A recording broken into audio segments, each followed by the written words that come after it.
دوسرا آپ کہتے ہیں کام نہیں ہوا. مفتی صاحب آپ میرے خیال میں ابھی اس وقت ثانیہ عالیہ کے طالب علم ہوں گے جب میری پہلی کتاب 2005 میں پولیٹکس ان اسلام چھپ چکی تھی، جس میں اسلام کا پورا خلافہ کا structure, governance model, how the مجلس شورا سلیکٹ دا خلیفہ، پوری اس کی پری ریکویزٹس میں نے دے دی ہیں. Election of caliphate, 43 articles of constitution of Medina, پورا دستور مدینہ میں نے دیا ہے. ٹھیک ہے. پھر اس کے علاوہ جو اسلام کے اندر کانسیپٹ ہے پارلیمنٹری افیئرز کا، مجلس شورا کا، وہ پورا سٹرکچر پولیٹیکل آرڈر پہ یہ میں نے کتاب اس وقت لکھ دی تھی. آپ کہتے ہیں نظام نہیں ہے. یہ میرے آرٹیکلز آبزرویشن ان دا پاکستان آبزرور میں پورے 35 آرٹیکلز ہیں جو اسلام کے گورننس کے ماڈل پہ، خلافہ پہ چھپے ہیں، مختلف ڈائمنشنز، جیسے discourse of self accountability in Islam, احتساب کا اسلام میں ذکر، technological advancement, civil and religious liberties, یہ پورا خلافہ کا سٹرکچر ہی ہے. Journalism for wisdom of tolerance, diverse harmony in global interactions, global role of Pak army in peace keeping operations, یعنی ڈیفنس سے لے کے women empowerment, education policy, minorities کے رائٹس، ٹھیک ہے، Islamic civilization, ethics, Islamic code of journalism, solution of political turmoil in Pakistan, Islam, universal peace and rule, یہ ہو گیا. پھر اس کے بعد مدینہ ماڈل فار پاکستان، یہ کتاب حال ہی میں میری چھپی ہے اور یہ مختصر سی ہے، تقریباً آپ کے 75 پیجز پہ. اس پہ پورے کا اسٹیٹ آف مدینہ کا سٹرکچر ہے، Medina model, applying the governance and socio economic framework of Medina in Pakistan. یہ کیسے اپلائی ہوگا؟ گورننس اور سوشو اکانومک فریم ورک جو مدینہ کی ریاست کا تھا پاکستان میں، پورا بیان کر دیا ہے. ٹھیک ہے. Concept contextualization of the study, Pakistan socio economic challenges in the light of مواخات ڈکلیریشن، کانسٹیٹیوشن کیا ہوگا، انکلوسیونیس، ڈائیورسٹی، میثاق مدینہ سے. ٹھیک ہے. Governance model of Medina, assembly, شورا، ٹھیک ہے، پاورٹی ایلیویشن، ویلفیئر، ٹھیک ہے، propose strategy for applying the Medina model in Pakistan. جو اسٹریٹجیز پروپوز کی گئی ہیں وہ بھی میں نے اس کتاب میں بیان کر دی. مفتی صاحب یہ آپ کے لیے یہ کام ہوا ہے.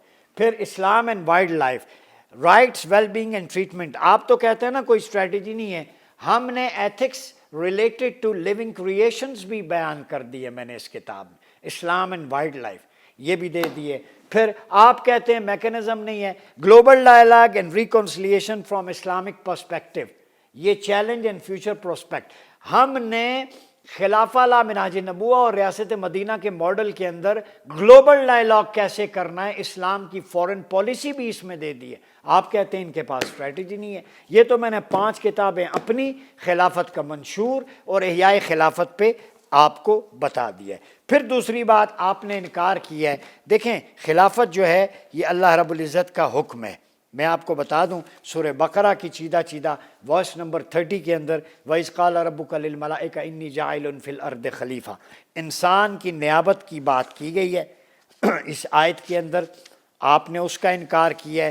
پھر سورہ نور اس کی ورس نمبر 55، وعد اللہ الذین آمنوا منکم وعملوا الصالحات لَيَسْتَخْلِفَنَّهُمْ فِي الْأَرْضِ كَمَا اسْتَخْلَفَ الَّذِينَ مِنْ قَبْلِهِمْ وَلَيُمَكِّنَنَّ لَهُمْ دِينَهُمْ الَّذِي ارْتَضَىٰ لَهُمْ وَلَيُبَدِّلَنَّهُمْ مِنْ بَعْدِ خَوْفِهِمْ أَمْنًا يَعْبُدُونَنِي لَا يُشْرِكُونَ بِي شَيْئًا وَمَنْ كَفَرَ بَعْدَ ذَلِكَ فَأُولَٰئِكَ هُمُ الْفَاسِقُونَ.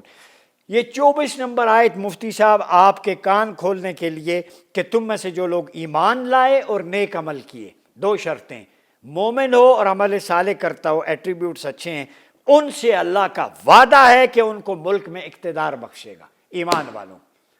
تو اس کا مطلب ہے مفتی صاحب اپنے آپ کو دیکھ لیں، آپ نے خلافت کی مخالفت کی ہے تو خلافت کی مخالفت بے ایمان، طاغوت اور سرکشی کرتا ہے. مومنین کو تو اللہ کی خوشخبری ہے کہ انہیں خلافت کا وعدہ، جب اللہ پرومس کر رہا ہے تو کسی مفتی یا مولوی مائی کے لال کی کیسے جرت ہو سکتی ہے کہ وہ نفی کرے خلافت کی.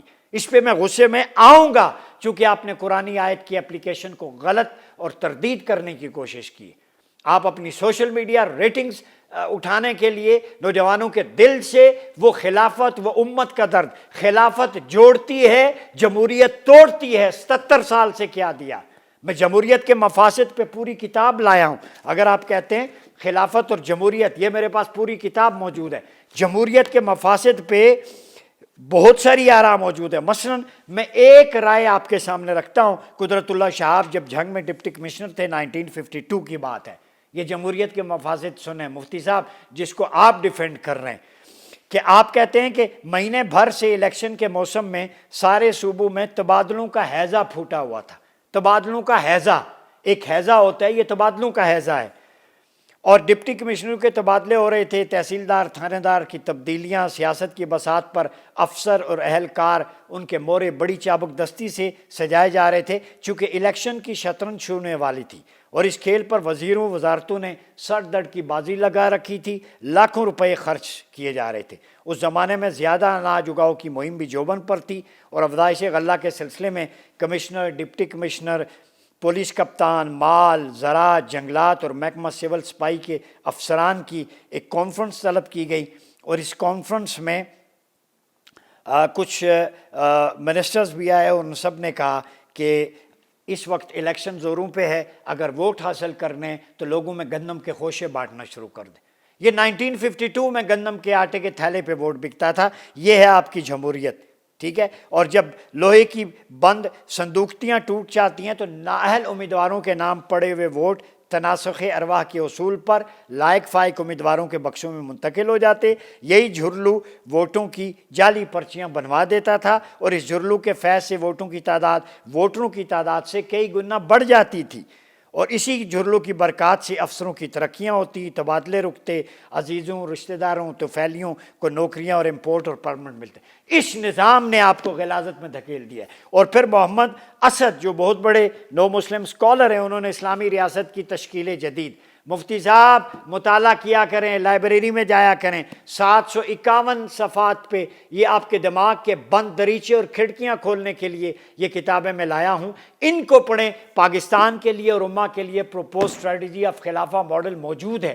اب آپ نہ اپنائیں تو الگ بات ہے۔ 1924 تک جب تک خلافت تھی، امہ کے اندر نہ کشمیر کا مسئلہ تھا، نہ فلسطین کا تھا، نہ کوئی اور پرابلم تھا۔